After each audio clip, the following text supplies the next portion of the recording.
Olá, gente. Meu nome é Charles Fonseca, sou graduando em Sociologia na Unicesumar, na região de Pará de Minas.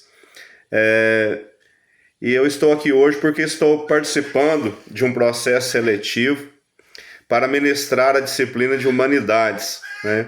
Quando eu vi esse tema, eu me lembrei que era uma disciplina muito comum no Brasil colonial, onde os padres jesuítas, né, vieram para catequizar os índios, né, fazendo uma interferência, né, uma ingerência na cultura indígena, né, que é o tema que eu vou abordar daqui a pouco, que é o tema, né, da preservação ambiental, da educação ambiental, da preservação da Amazônia, né? Mas a disciplina de humanidades, como eu disse, era ministrada pelos padres jesuítas, né? Naquele contexto do Brasil colonial, que depois, no século XVIII, sofreu uma interferência muito grande, né, do Marquês de Pombal, né? Aquela reforma na educação, no contexto do mercantilismo português, né? Do exportar mais e importar menos. O Pombal deu uma mudança aí na educação, né? Praticamente fragilizou, quase acabou com essa disciplina de humanidades para implantar uma educação mais técnica, né, mais voltada para os assuntos do Estado português, né? Diz isso que era uma racionalização na educação, né, no contexto da modernidade, né? Eu me lembrei também de que essa questão do mercantilismo, né, tem um grande irmão do norte aí hoje tentando aplicar nessas noções de mercantilismo, né? Mas temos que nos recorrer ao velho Marx, né? Karl Marx, lá no 18 Brumário de Luiz Bonaparte, quando ele diz que a história não se repete. Primeiramente ela acontece como tragédia e depois como farsa, né? Tomara que, né, as ações desse Big Brother do Norte seja uma grande farsa, né? Uma falácia, né? Mas vamos ao nosso tema, ao nosso assunto, né?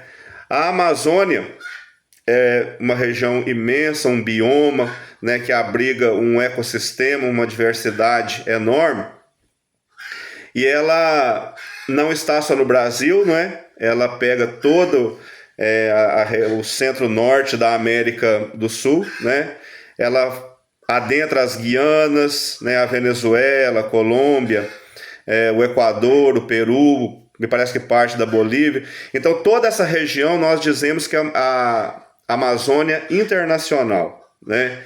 E aquilo que está dentro da jurisdição da circunscrição do Brasil, né, é chamada de Amazônia Legal, né? Para mim, eu acredito que nós temos que fazer uma interdisciplinaridade, né, com a história, a geografia, a filosofia, né, a sociologia, a antropologia, a meteorologia e todas as ciências afins, né, para a gente entender o contexto amazônico, né? A Amazônia deve ser vista como um santuário ecológico, né? O que é um santuário religioso? Né? Um santuário, no conceito da religião, é um lugar sagrado, intocável, né? Aplicando isso para o contexto da ecologia, né, a Amazônia também deve ser um lugar intocável, um lugar sagrado, né? Ali vivem a fauna, a flora, né, com os povos originários, os povos indígenas, deve ser um lugar intocável, né? A ordem e o progresso capitalista tem seus limites, né, na interferência daquele local, né? Uma intervenção como uma usina hidrelétrica de Belo Monte, por exemplo, impactou, né, de forma considerável o ecossistema local, né? A gente, né, na história da Amazônia, nós vimos o Chico Mendes, né, lá na década de 80, lutando, né, pelos seringueiros, acabou sendo assassinado, né, lá em Chapuri, no Acre, né?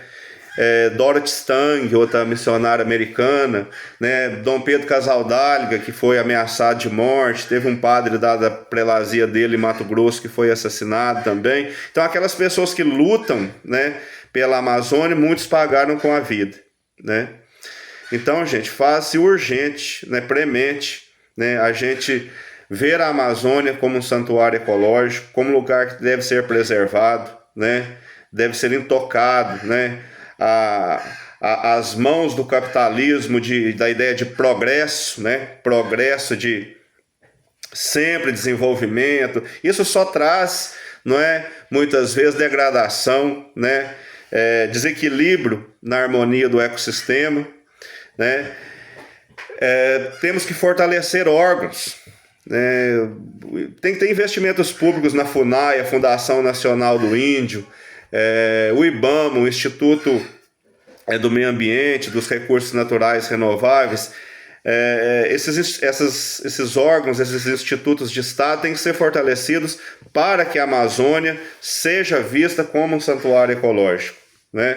A COP30, que vai acontecer em novembro, em Belém do Pará, é um momento oportuno, né? Vem em momento tempestivo para que os debates e as discussões das mudanças climáticas no mundo, né, sejam freadas, né? Para que a vida no planeta continue, nós temos que tomar medidas, né, de frear esse aquecimento global, né? O objetivo, né, da cúpula da ONU, né, que vai acontecer em Belém do Pará, é frear o aquecimento global para que nós não atinjamos, né, um aumento de 2 graus na temperatura do planeta, né? Isso pode afetar toda a cadeia produtiva, né, todos os ecossistemas globais, a produção de alimentos, né? Então a COP30 em Belém, em novembro, será um momento de discussão, de bolar estratégias, né, para preservação ambiental, para frear as mudanças climáticas, né? E eu acredito que nós podemos fazer. Nós devemos, uma ação prática, plantar uma árvore, plantar uma muda de árvore. Não que isso vai solucionar o problema, gente, né? Como diz lá o Baudrillard, né, no Jean Baudrillard, sociólogo francês, a questão do simulacro, da simulação. O reflorestamento é um simulacro, né? A floresta, depois de desmatada, ela jamais pode voltar a ser o que era, né? O reflorestamento é um simulacro, é uma simulação do que já existiu, nunca mais voltará a ser o que era, mas aquilo é uma simulação do real, né? Esse é o conceito de simulacro muito conhecido do Jean Baudrillard, né, sociólogo francês. Mas então é isso. Acredito que como ação prática, né, como ação simbólica, nós poderíamos plantar uma árvore, né, na nossa casa, no nosso jardim, numa praça pública, né, para que a gente mostre o nosso comprometimento com a questão ambiental. Fico por aqui, gente. Obrigado pela atenção e até uma próxima.